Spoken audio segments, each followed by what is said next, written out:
guys, and welcome back to another episode of Federico Talks Watches. Today, I want to talk about a little bit of a sore subject. Have you guys ever fallen in love with a watch, or at least really liked one, but you just can't wear it for a reason or another? Not being priced, but it just didn't sit right or fit right or something was off? Well, that's what I want to talk about today. 5 watches I wish I could wear, but for one reason or another, I just can't. But of course, before we get started, wristwatch check. Today, I'm wearing the Panerai Radiomir PAM 380 because I'm surrounded by the beautiful marvel that is air conditioning, and I won't ruin the strap. And also, guys, just wanted to point out, I just got a crazy amount of really interesting watches in stock at Del Rey Watch Supply. I've got an FP Journe Octa Lune in platinum, which is very, very cool. I've got a pretty rare Tudor along with a Pelagos, and I've got a Devon Tread 2, which if you guys haven't seen it, go YouTube a video or check out our Instagram. We have a video of that watch operating. It's really, really sweet.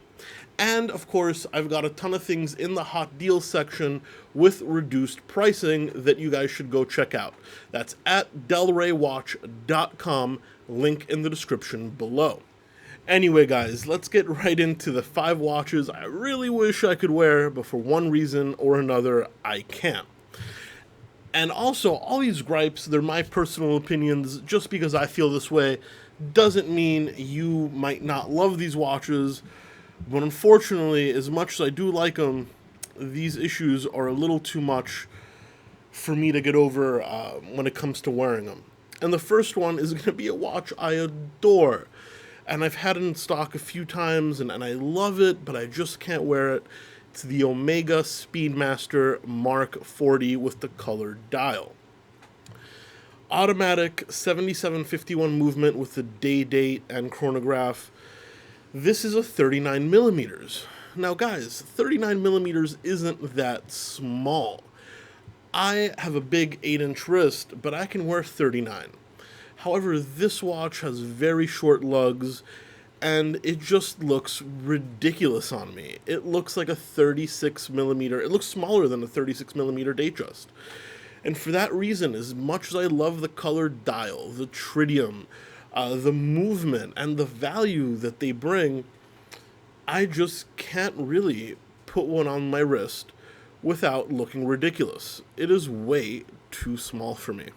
Next is the PAM 424, the 47 millimeter California dial Radiomir. Now, I'm wearing a 380 that is a 45 millimeter, and it's not too big at all. These actually wear smaller than the size suggests.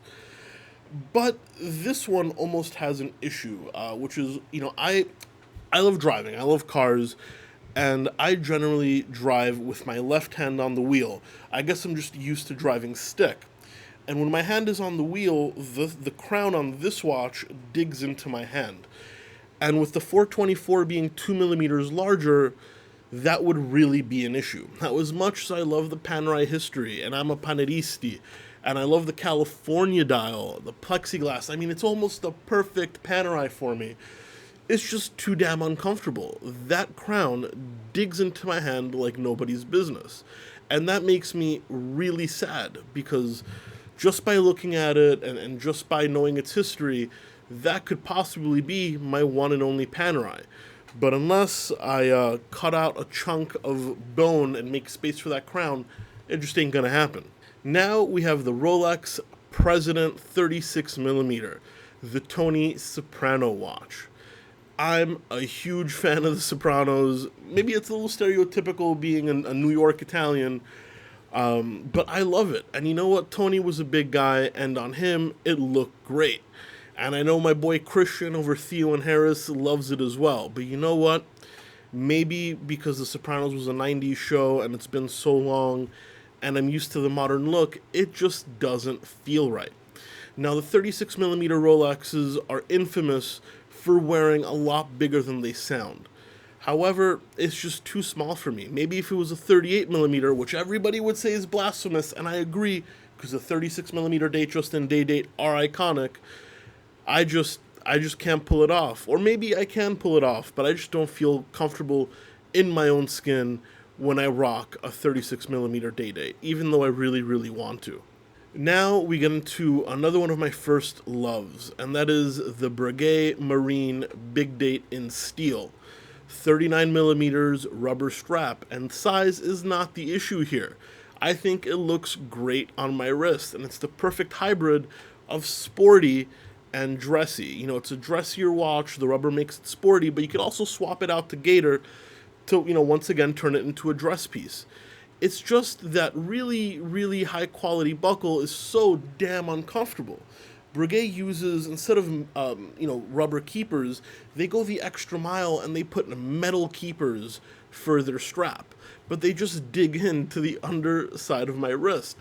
And as awesome of a value as they are pre-owned, and the fact that this, steel keepers are the opposite of cost cutting, they're added value, and the fact that it's a 39 millimeters and wears so well is just really sad to me, because I just find it hideously uncomfortable. But once again, that might not be the watch's flaw. It might just not be compatible with my wrist, and that's a damn shame. And now we come with what I think is one of the most beautiful watches ever made, the Reverso Grand Tie, from the previous generation of JLC Reversos. It's the one size bigger than the Classique and the one size smaller than the Reverso 976. I think this is the perfect case size. Now, while the ratios remain the same, when I see it in the case of a dealer, I used to sell a lot of these as well when I worked at an AD, I always used to think, man, that is the perfect watch. It is so beautiful, perfect proportions, but unfortunately, my 8-inch wrists are just a little too big for it to fit well. Not so much in length, but in width. It looks too diminutive on my wrist. And unfortunately, I think it's the perfect Reverso. Solid case back, manual wind. It's considered small by today's standards, but I think it's one of the most elegant watches to ever be created, especially in that grand tie size, which, funnily enough, means big size in French, but really it's the mid-size. And I really wish I could wear that, but I just can't. Now, there's a lot more watches on this list, but these are the ones that make me really sad. If my wrist was a slightly different shape, or slightly bigger, or slightly smaller, maybe I could pull a couple of these off, and I really wish I could, but these are the 5 watches I really want to wear, and I would certainly own at one point in my collection or another if I could actually wear them, but unfortunately, I can't. Guys, are there any watches out there that you really wish you could wear, but you just can't pull off?